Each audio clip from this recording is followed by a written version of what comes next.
Hello and welcome to my channel, I Win to Lose Gaming. This is a pre-release analysis for GanYu, and in this video I really wanted to focus on her potential as a DPS carry, mainly utilizing her charged shots. So things about her may get nerfed, buffed, or changed completely prior to release. In this video, I will analyze her artifact choices, her weapon choices, and her DPS potential.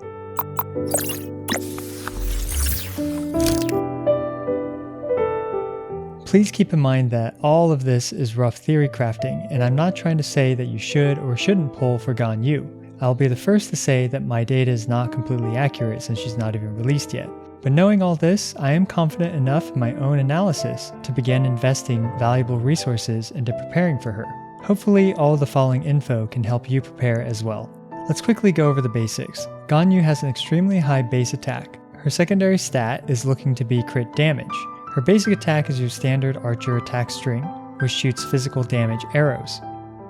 Her charged attack has two charges. Charge 1 is similar to current archers. Charge 2 takes an additional roughly 2/3 of a second after her charge 1 to charge. Charge 2 is known as the Frostflake arrow, and it does damage upon impact. After impact, the Frostflake arrow explodes and does bloom damage. From what I've seen, it looks like both the arrow impact and the bloom can hit the same target. Her elemental skill works similarly to Amber's Baron Bunny and Mona's E. It scales with her HP and it taunts. One big difference is that it seems to do damage upon casting and upon exploding. Her elemental burst drops icicles in a huge area of effect. The icicles seem to drop very frequently, albeit a little randomly. Her first ascension, Undivided Heart, increases the crit rate of subsequent Frostflake arrows by 20%. Her second ascension, Harmony Between Heaven and Earth, increases cryo damage by 20% while inside her elemental burst's AoE. Now let's dive into the theory crafting and the math.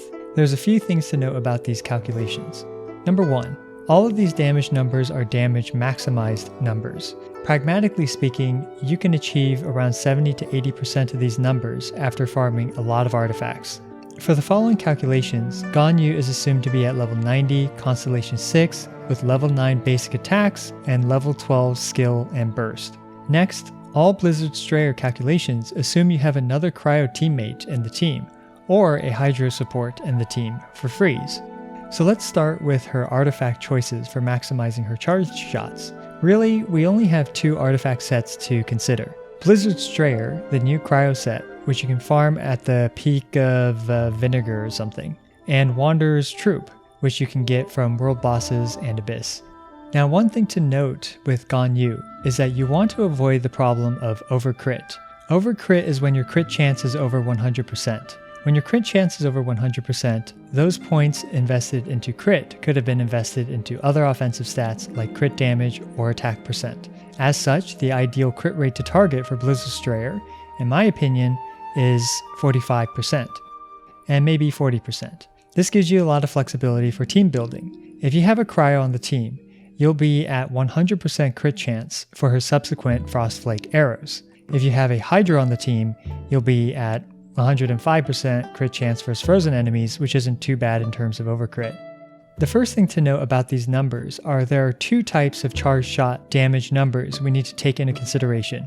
Her first Frostflake arrow and any subsequent Frostflake arrows. The reason why this is important to consider is because of her Ascension passive, the Blizzard Strayer artifact set bonus, Cryo Party Resonance, and her Constellation 1. Her Ascension passive gives 20% crit rate after the first charged shot. The Blizzard Strayer artifact set bonus gives her 20 or 40% crit chance when the enemy has the cryo debuff on them or frozen, respectively. The Cryo Party Resonance provides a 15% crit chance boost when the enemy has the cryo debuff on them. And her Constellation 1 reduces the enemy's cryo resist by 15% if her charge shot hits a target. So after the first charge shot, the subsequent Frostflake arrow will have all these boosts. As such, the subsequent Frostflake arrows will do a lot more average damage than the first one. So looking at some damage maximized math, we have these numbers for the Blizzard Strayer 4-piece and the Wanderer's Troop 4-piece. In summary, for Frostflake arrow damage, these two artifact sets are very comparable. Despite that, I strongly recommend the Blizzard Strayer set over the Wanderer set. This is because of the damage difference in burst. and skills. Although I didn't list the skill damage here, the ratio will be similar to the burst damage. Because Wander's troop only boosts charged shot damage, Blizzard Strayer pulls much further ahead for GanYu's burst damage, and they both do about the same amount of damage with her Frostflake arrows. However, if you do have a great Wander set, you can use it and rest easy knowing that your charge shots are still going to be extremely powerful, and it may not be worth farming another entire Blizzard Strayer set. Next, let's talk about weapon choices. For these weapon calcs, GanYu will be using the 4-piece Blizzard Strayer set, with either a Cryo or Hydro character on the team. These numbers are all for her subsequent Frostflake arrows, since that's what we're trying to maximize in terms of damage. The first thing to note here is that the Amos bow is looking to be the clear winner for her charge shots. Even at R1 at point blank, the Amos bow is still really high up on this list. And really, it's quite practical to get 0.2 seconds of arrow fly time with the Amos bow. You also see that the Dreams of Dragonfell is high up as well, but I personally am not going to recommend this weapon because maintaining stacks and shield looks cumbersome on GanYu. GanYu's burst is looking to be the only efficient way that she can gain stacks for the Dreams of Dragonfell. While her burst is down, you're going to struggle to build the stacks without wasting time doing her basic attacks. Now for more free-to-play friendly weapon choices, the best choice is likely going to be the Prototype Crescent at R5. After hitting a weak spot, surprisingly, it's only 17% weaker than the Mega Whale R5 Amos bow. However, with an R1 Prototype Crescent, that drops to about 25% less damage. And without the attack boost from hitting a weak point, the Prototype Crescent at any refinement will be doing about 34% less damage than the Amos bow. A decent cheap weapon to consider is the Black Cliff Warbow. Now unfortunately, I also can't strongly recommend this weapon because maintaining stacks on it can be quite finicky. One of not C6 GanYu's weaknesses is her long ramp-up time to do damage. You need to fire 2 Frostflake arrows to realize her damage potential. This weapon further exacerbates this problem by needing to kill 3 monsters as well. But despite all its flaws, it is worth noting that at full potential and at R5, this weapon is only 15% weaker than the Mega Whale weapon, the R5 Amos bow. At 0 stacks, it performs similarly to other weapons.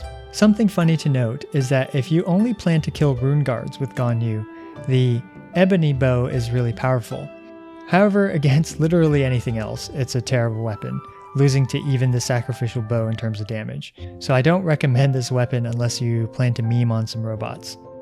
Also surprising is that the slingshot is only 25% weaker than an R5 Amos bow with 0.2 seconds of fly time. However, building for the slingshot is awkward since it has crit chance as the substat, which I'll explain in a bit.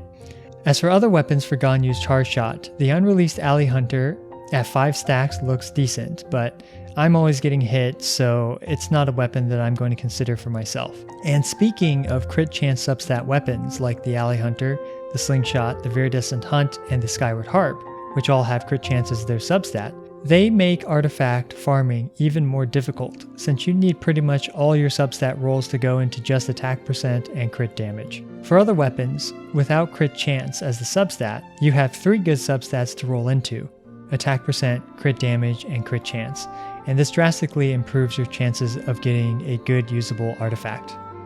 So now let's compare GanYu to the top 2 DPSers, Diluc and Klee. Now this following section is by far the most speculative section, but it's still fun to do so, right? The following maximized numbers are for C6 characters. With C6, I believe a good rotation for GanYu is the following: burst, skill, quick aimed shot, skill, quick aimed shot, and then 3 level 2 charged shots.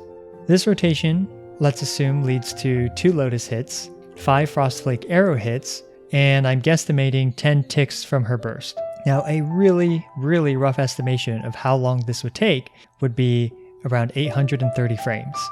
Please keep in mind that the frame data here is 1,000,000% speculative. I will analyze her DPS potential properly after release. Now after crunching these numbers, let's compare this raw damage output to Klee and Diluc. I believe she will be comparable to the 2 of them at C6. Now there are some big problems with GanYu in this department compared to Klee and Diluc. The first being is that she is a cryo bow user. Diluc and Klee can both proc melt, which is a 2 times damage bonus, and they have high skill multiplier options to proc melt with, like Diluc's Burst and Klee's charged attack.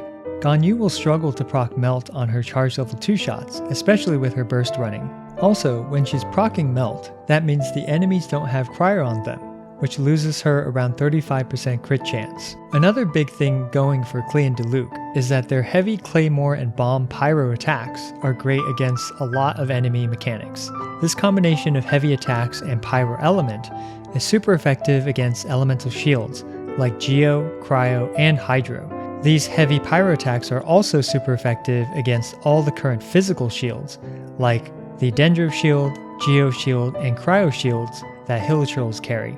GanYu's Cryo Arrows counter a lot fewer enemy mechanics, such as the Hydro Shields, Electro Shields, and Robots, all of which are also more uncommon enemy types compared to the things that heavy Pyro attacks counter.